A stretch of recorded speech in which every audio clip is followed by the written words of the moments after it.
জাহাঙ্গীরনগর বিশ্ববিদ্যালয়ে ছাত্রীকে ধর্ষণ চেষ্টার ঘটনায় অভিযুক্তকে গ্রেপ্তার সহ বিভিন্ন দাবিতে প্রশাসনিক ভবন ঘেরাও করেছে শিক্ষার্থীরা। সকাল থেকে ক্যাম্পাসে অবস্থান নেন শিক্ষার্থীরা।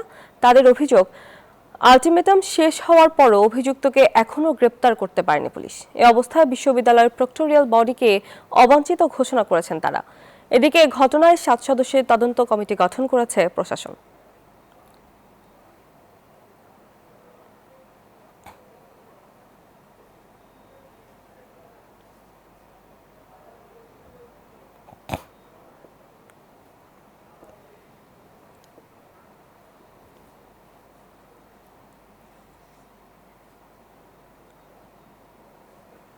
ঘন্টার জায়গায় 107 ঘন্টা পড়ে গেছে। ওনারা আসলে কি দায়িত্বটা পালন করছেন যে এখনো পর্যন্ত এরকম একটা আসামি ধরা পড়ে নাই।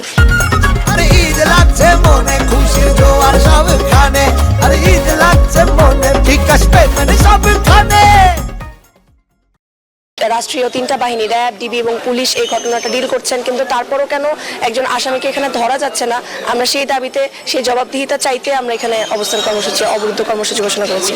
দর্শক, এই বিষয়ে আরো খবর জানাতে আমাদের সঙ্গে যুক্ত হচ্ছেন সহকর্মী নাজমুল হুদা। নাজমুল, আমাদেরকে জানাবেন যে শিক্ষার্থীদের দাবি নিয়ে প্রশাসন কি বলছেন? তমা, আপনাকে ধন্যবাদ। আপনি যেমনটি বলছেন, এই মুহূর্তে রয়েছি জাহাঙ্গীরনগরে এবং ধর্ষণের চেষ্টা যে 5 দিন আজকে পেরিয়ে যাচ্ছে এবং 5 দিনের মধ্যেও কিন্তু যে মূল অভিযুক্ত যে আসামি তাকে গ্রেপ্তার না করায় কিন্তু মূলত শিক্ষার্থীরা কিন্তু পৃথকভাবে আপনারা জানেন যে তারা আন্দোলন করছে। এবং আমরা যদি আপনাদেরকে দেখাতে চাই যে একদিকে উপাচার্য যে প্রশাসনিক ভবনে তালা ঝুলিয়ে দেওয়া হয়েছে, অন্যদিকে প্রশাসনের যে উপাচার্যকে যে লাঞ্ছিত করা হয়েছে এবং ফ্যাসিস্ট আখ্যা দিয়ে দেওয়ার প্রতিবাদে কিন্তু এখানে ধর্ষণ বিভাগের শিক্ষার্থীরাও কিন্তু দেখছেন যে তারা এখানে মানববন্ধন এবং প্রতিবাদ সমাবেশ করছে। এবং এখান থেকে দর্শন বিভাগের শিক্ষার্থীরা আসলে বলতে চায় যে এই যে ধর্ষণকারী যে বোন, তাদের যে বোন এবং যেই চেষ্টা করেছিল ধর্ষণকারী এবং তাকে গ্রেপ্তারের দাবিতে কিন্তু সুষ্ঠু বিচারের দাবিতে কিন্তু তারাও এখানে দাঁড়িয়েছেন। এবং আমরা যদি বলি যে এখনও কিন্তু তারা যেহেতু কঠোর কর্মসূচি দেওয়ার জন্য কিন্তু অবস্থানে রয়েছেন এবং